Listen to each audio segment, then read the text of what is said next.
watching W.Media. I'm Deborah and we are coming to you from Mumbai CDC, that is the Cloud and Data Center Convention and Awards 2023.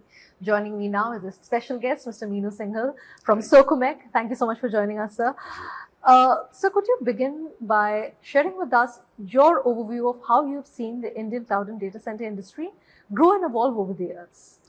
Well, the Indian data center industry, what I see, has been growing with a very exponential rate. Over past few years, we have seen a good amount of investment and adaptation coming for digitization, which is in personal as well as industrial and all forums of the life, which is increasing and ever increasing the need for data to be processed.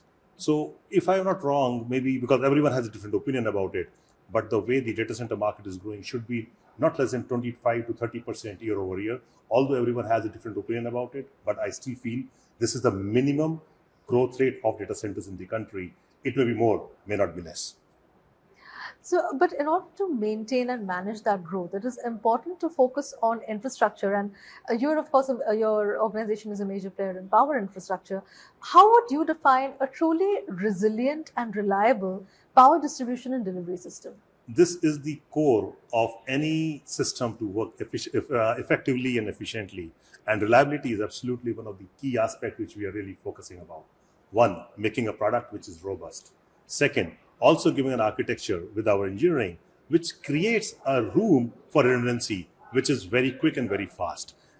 But generally redundancy comes at a cost, which is, if I talk about how redundant, it is almost double the cost. So we, as Socomec, have been developing architectures and solutions in which redundancy for multiple data center power requirement is at a lower cost with a decreased footprint.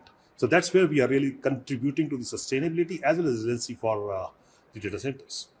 So outages is another thing I'd want to touch upon because they are not just disruptive, they're also extremely expensive. Absolutely. And we had a really bad one in Singapore in October 2023. What do you think Indian data centers can do to make sure that we don't have to face such a calamity? First thing is choose the right partner.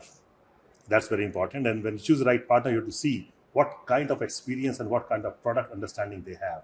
And when again looking at Socomec, the way we are positioned, and we talked about reliability, and beyond reliability, the capability of a engineering house of that particular partner which you're choosing to understand your requirement and effectively creating a system which suits your need, customized to what your requirements are, rather than being generalist. So it is very important to get into a specialized mode.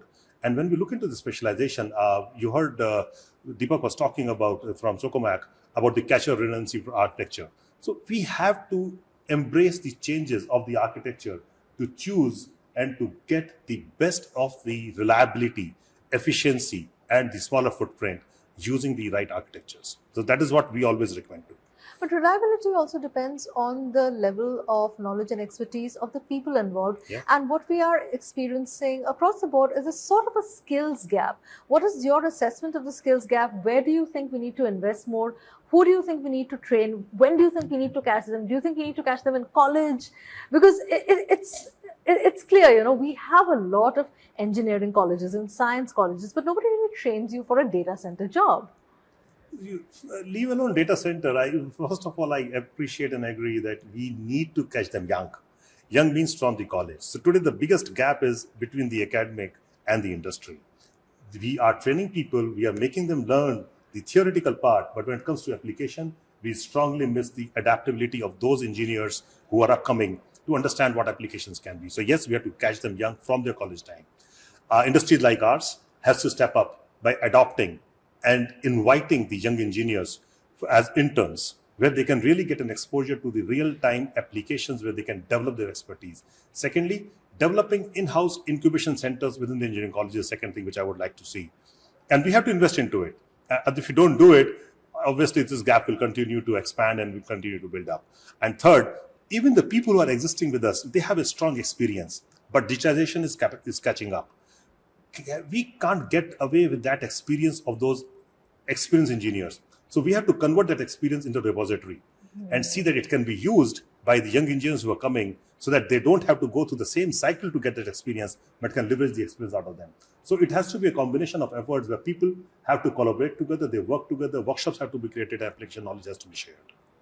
Perfect. So finally, you have been a special guest here at Mumbai CDC. What kind of a buzz are you feeling? What's been your experience so far? What's been most exciting? I'm really excited to be in this event when I see thought leaders sharing their, their different thoughts around what is the innovation coming in. It's a great place to network. It's a great place to showcase our product. And we have been, very happily announcing the launch of our DXL 1.2 megawatt here. So this is something which is really a place to be in. Excited to be here. Thank you so much for joining us. We are really grateful to you for your time. Many more such exclusive interviews coming up next. So stay tuned. In Mumbai, I'm Deborah.